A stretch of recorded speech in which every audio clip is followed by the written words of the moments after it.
Hello, John Bloodworth, Gentleman Crafter, back with Card Sketch Challenge number 21.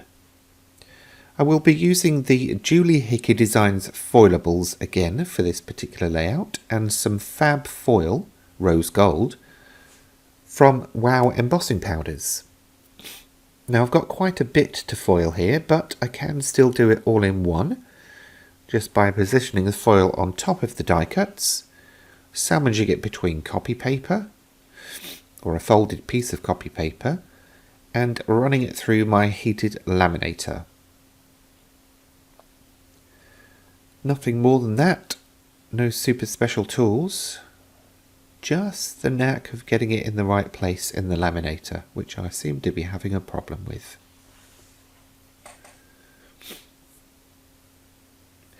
If you want any more information about the Julie Hickey Designs foilables, please head over to her Facebook page.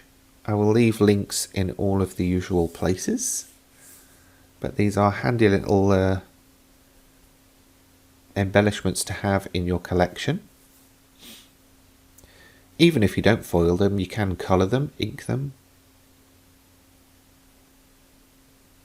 And there we go.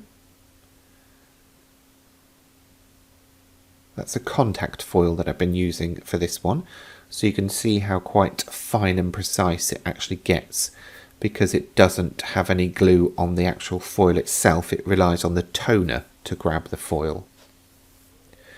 Now I've chosen several bits of paper from the Wanderlust pad from first edition that I'm going to apply to a 6x4 card.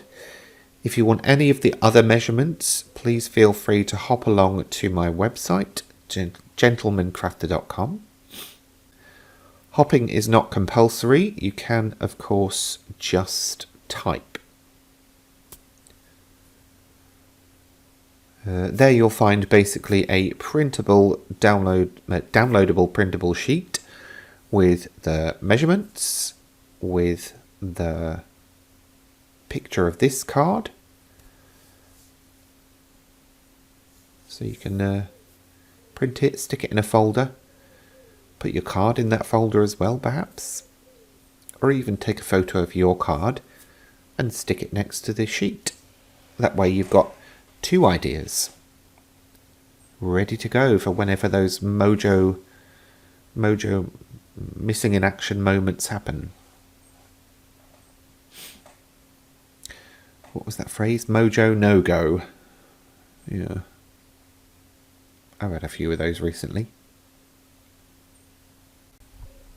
Anywho, just carrying on chopping things down as I waffle on randomly.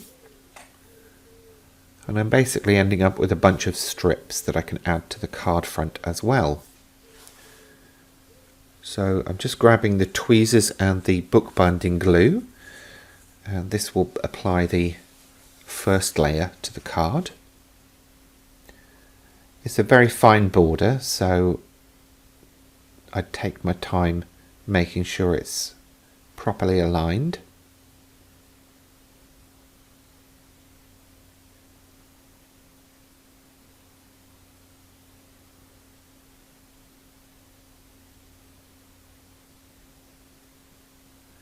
Now next up I'm going to cheaply chop off little bits at the end of each of those strips, just to give them some angularity. Now I will speed things up a bit here because it's quite repetitive, but basically I will be sticking those, well, arranging the strips and sticking them down. While I'm doing that, do remember there is a Facebook group where people are sharing what they make from these challenges, so it's always good for a bit of inspiration if you're stuck. And of course, if you can, if you are happy to, please do remember to like the video, give it a thumbs up, subscribe to the channel and hit the bell icon so that you're notified about future videos. All of these things do help the channel grow, and I would very much appreciate it. And if you're feeling flush this week, please do remember I have a Buy Me a Coffee link below the video in the description on YouTube and also on the website. All contributions to caffeine addiction are welcome. Okay, now for the foiled embellishments, I'm just doing a rough layout of where I want things to go, and then I will start the old sticking.